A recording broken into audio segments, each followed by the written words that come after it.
বাবু, কে আছো? দুটো ভিক্ষা দিন বাবু। কে আছো? দুটো ভিক্ষা দিন। হ্যাঁ, কে এসেছে? ও ভিখারি, এই নিন। বাবু, 10 টাকা কি হবে বাবু? তোর পাকার বাড়ি। 100 টাকা দিন। তো দিন, খাইনি বাবু।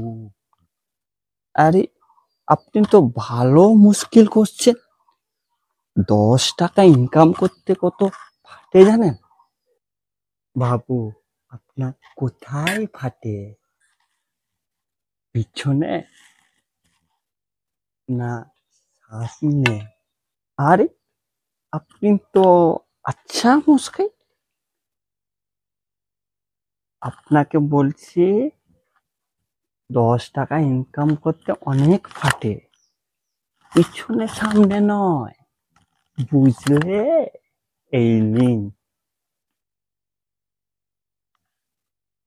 আরে মুস্কাইল, তোমার লাগবে না 10 টাকা। আমি মিডিল ভিখারি।